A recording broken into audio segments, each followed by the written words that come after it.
السلام علیکم ورحمۃ اللہ وبرکاتہ۔ اعوذ باللہ من الشیطان الرجیم، بسم اللہ الرحمن الرحیم۔ لہم ما یشاءون فیہا ولدینا مزید۔ وقال اللہ تعالی للذین احسنوا الحسنى وزیادہ۔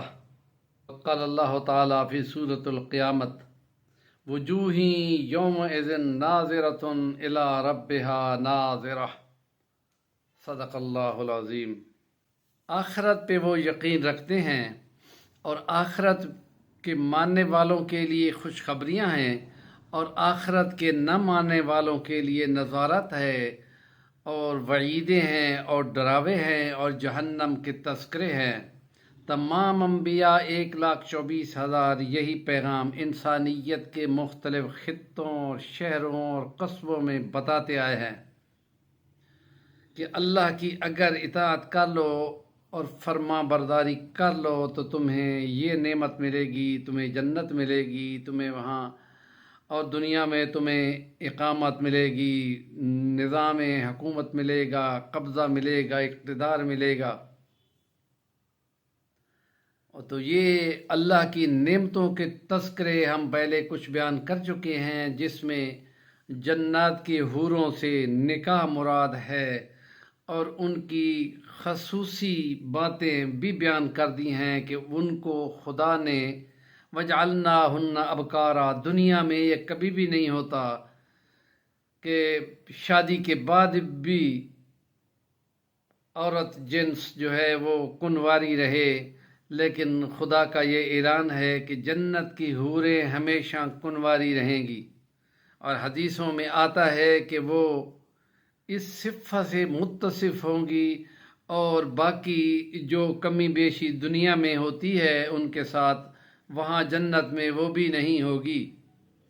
اور یہ اللہ کی نعمتیں بہت کچھ ہوں گی جن کے لیے نبی پاک کی حدیثیں ہیں کہ مالا عین رأت ولا اذن سمعت ولا خطر علی قلب البشر۔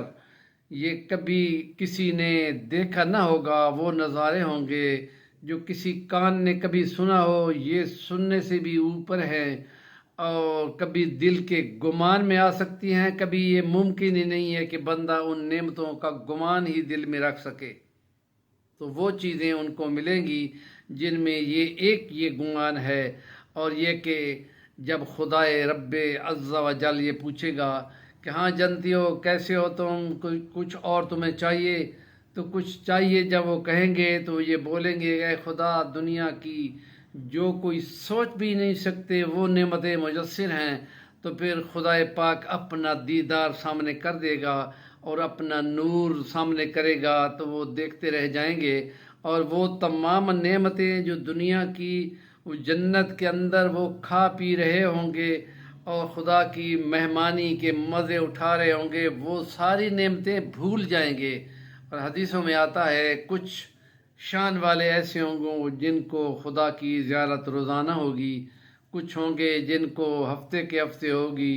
تو یہ اپنی محنت پہ منحصر ہے، کیونکہ خدا پاک فرما چکا ہے قرآن میں وَكَانُوا مِن قَبْلُ هُم مُحْسِنِينَ۔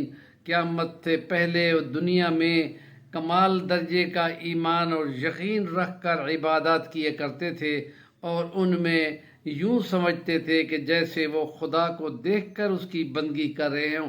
اس درجے کو احسان کہا جاتا ہے۔ تو جو احسان کا درجہ ہوتا ہے وہ یہ کہ پورا کامل ہوتا ہے، اور اس میں عبادت اور بندگی اور اطاعت کمال درجے کی ہوتی ہے۔ یہ کمال درجہ انبیاء اور صحابہ اور شہداء کے لیے اور صدیقین کے لیے شان ہے۔ تو ان کی یہ باتیں ہیں۔ تو محسنین کے نزدیک یہ للذین احسنوا الحسنى، جنہوں نے نیکی میں کمال احسان کیا ہوگا تو ان کو بہت کچھ ملے گا، جو وہ چاہیں گے وہ ان کو ملے گا، اور وزیادہ، یہ زیادہ سے مراد دیدار الہی ہے، جو بہت بڑی نعمت ہوگی، جو ایسی ہوگی کہ وہ ان تمام باقی نعمتوں کو بھی وہ بھلا دے گی۔ تو اس لیے فرمایا کچھ چہرے روشن روشن ہوں گے اور کچھ چہرے کالے سیاہ ہو چکے ہوں گے۔ روشن چہرے وہی ہوں گے جو دنیا میں یقین رکھتے تھے کہ خدا کے سامنے جانا ہے، اور اس لیے فرمایا وجوہ یومئذ ناظرۃ الی ربہا ناظرہ، اپنے رب کو کچھ چہرے ایسے ہوں گے جو دیکھ رہے ہوں گے۔ نبی کریم صلی اللہ علیہ وسلم معراج شریف پہ تشریف لے گئے تو جو وکان قاب قوسین او ادنا کا تذکرہ جب ہوتا ہے تو بعض مفسرین کے نزدیک یہ دیدار الہی ہوتا ہے۔ تو جب یہی تذکرہ اما عائشہ سے پوچھا جاتا ہے جو تفسیر میں تمام علماء سے صحابہ سے زیادہ زیرک تھیں، تو ان کا جواب یہ تھا کہ کیا تم لوگوں نے قرآن نہیں پڑھا؟ تو قرآن میں ہے جو اللہ فرماتا ہے کہ لا تدرکہ الابصار وہو یدرک الابصار، تمہاری آنکھیں اللہ کو نہیں پا سکتی لیکن وہ تمہیں دیکھ رہا ہے۔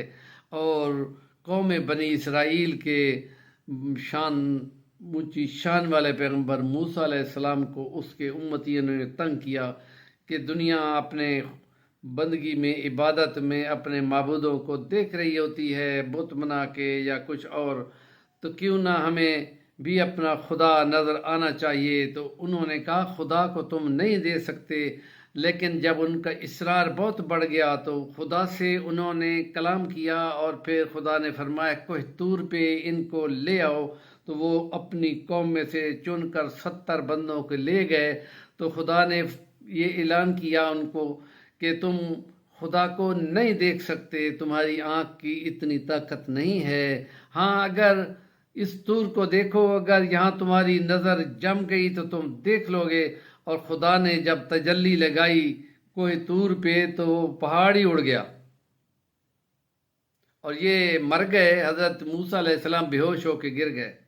جب ان کو افاقہ ہوا تو انہوں نے رو رو کے رب سے دعا کی کہ قوم تو پہلے ہی جھگڑتی آئی ہے، تو یہ سارے مرے پڑے ہیں، لیڈر ہیں، سردار ہیں اپنے علاقوں کے، تو خدا نے ان کو زندہ کر دیا۔ اور حضرت موسیٰ علیہ السلام کو یہ گویا اعلان کیا کہ اس دنیا میں یہ آنکھ طاقت نہیں رکھتی کہ خدا کو دیدار کر سکے، لیکن نبی کریم صلی اللہ علیہ وسلم نے فرما دیا کہ یہ خدا کی ایک بڑی نعمت ہوگی جس سے وہ خدا کا دیدار جنات میں کیا کریں گے۔